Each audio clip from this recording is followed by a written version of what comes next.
राम राम दोस्तों, कैसे हैं आप सब लोग। उम्मीद करती हूँ कि अच्छे होंगे, मस्त होंगे, अपने अपने कामों में व्यस्त होंगे। दोपहर के बज चुके हैं 12 और मैं ब्लॉग स्टार्ट कर रही हूँ।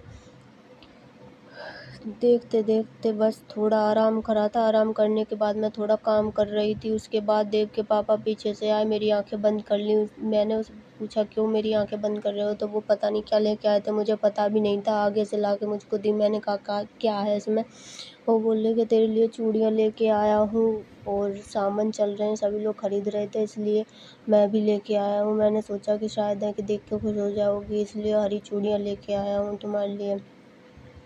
मैंने कहा बहुत अच्छी हैं। फिर वो मुझे पहनाने लगे, बोले कि लाओ मैं ही पहनाऊँगा। तो मैंने कहा ठीक है पहना दो।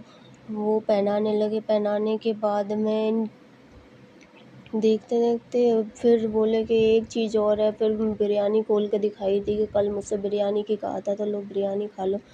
फिर उनकी चप्पल बंदर ले गया था, तावाबाज मार रहे थे कि चप्पल ले गया बंदर। फिर देखते देखते वो चप्पल पता नहीं कहाँ लेके गया था, ये भी पता नहीं है। दीवार पे देखा था, दीवार पे रखी हुई ऐसे ही छोड़ गया था। ये कल्लो बैठी हैं, कल्लो कुछ नहीं किसी काम की नहीं है, इन्हें तो बस खाने के लिए दे दो, बस खाने के लिए हर वक्त खाना ही खाना दिखता है। दीवार से इन्होंने चप्पल उठाई थी। चप्पल उठाने के बाद में ये अपना थोड़ा टहलने लगे। फिर मैं बोली, मैंने कि लो देखना मेरी चूड़ियाँ कैसी लग रही हैं। तो बोले बहुत अच्छी लग रही है। फिर मैं अपना बाहर निकल के थोड़ा टहलने लगी। टहलने के बाद में मैंने देखा भोले बाबा को भी उल्टा सीधा करके चले गए थे। फिर मैंने वो भी सीधे करे थे। सीधे करने के बाद मैं फुलवारी देखी, फुलवारी भी उजाड़ गए थे। आधी मट्टियाँ इनमें से निकाल के और पूरी बाहर फेंक दी और ये सारी फुलवारी उजाड़ के चले गए। बंदरों से इतना परेशान है को कुछ कहने की नहीं, बहुत नुकसान करते हैं। क्या करें, इन बंदरों से तो बहुत दिक्कत हो रही है।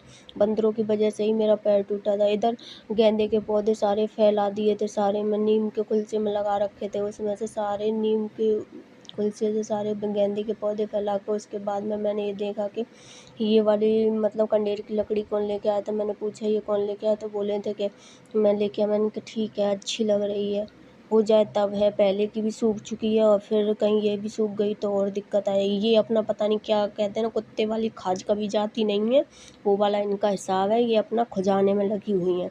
इन्होंने कहा था कि आ जाओ बिरयानी खा लो, लेकिन मैं बोली मैंने कि थोड़ा मैं देख लूँ टहल के, कहीं इधर उधर फिर बंदर ना हो, फिर कुछ ना कुछ उठा ले जाएगा। मैंने देखा कि कहीं बंदर नहीं था। फिर इधर भी देखा था मैंने, जीने वीने पे सब जगह देखने के बाद में फिर मैंने ये इधर से देखी तुलसाजी आधी सारी बर्बाद करके चले गए। बंदर भी इतना परेशान करते हैं, कुछ कहने की नहीं है। भोले बाबा भी देखे दूर से भी, मतलब इतने हिलने डुलने लगे हैं कि बहुत ज़्यादा हो कि मैंने ये सीमेंट से चिपका दिए थे, फिर भी बंदरों ने इन्हें छोड़ा ही नहीं।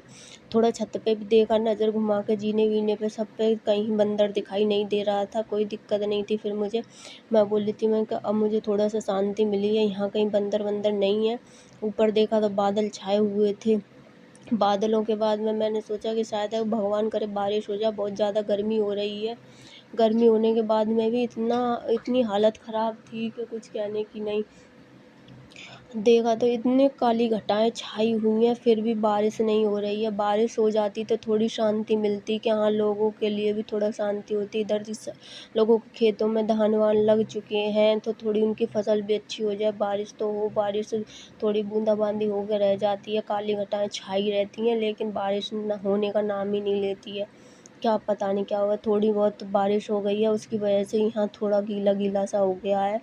देखते देखते मैं तो देख रही थी, बस शाम हो चुकी है। शाम के बाद में खाना बनाया, खाना वाना बच्चों ने खाया, हमने भी खाया थोड़ा। फिर देव के पापा टहलने लगे। देव थोड़ी मस्ती कर रहा था घूमते घूमते। देव इसको कितना भी रोको लेकिन मानता नहीं है, क्योंकि ऊंची नीची जगह है, हाँ पैर वैर फिसल जाए तो दिक्कत हो जाएगी, मानता ही नहीं है। ये टहल रहे थे। फिर ताऊ दूध पी के अपना बर्तन ले जा रहे थे कि लो बर्तन धुल के रख दो। इधर देखा तो मैंने देव से बोला, देव तुम आप मेरी वीडियो रिकॉर्ड करो, फिर उसके बाद में हम भी थोड़ा टहल लेंगे तो थोड़ा मुझे भी जो खाना खाया वो भी मेरा पच जाएगा। देव ने थोड़ी वीडियो बनाई, उसके बाद में मैं थोड़ा टहलने लगी। टहलते टहलते मैं हो गई थी परेशान। उसके बाद अब मैंने बोला मेरे से नहीं टहला जा रहा है, मैं तो अब जाके आराम करूँगी। आराम करने के बाद मैं तो अब सोऊंगी, क्योंकि रात बहुत हो चुकी है, सब लोग सो गए हैं। हम ही एक पागल से डोल रहे हैं, अब मेरे से टहला नहीं जाएगा, चलो अंदर। फिर हम अंदर आए तो देखा कि सृष्टि गाने सुनते सुनते सो चुकी है। सोने के बाद में फिर हम वीडियो अभी यहीं ख़त्म कर रहे हैं, हम भी सोने जा रहे हैं। वीडियो अच्छी लगे तो लाइक कमेंट चैनल सब्सक्राइब कर लेना। Tata bye.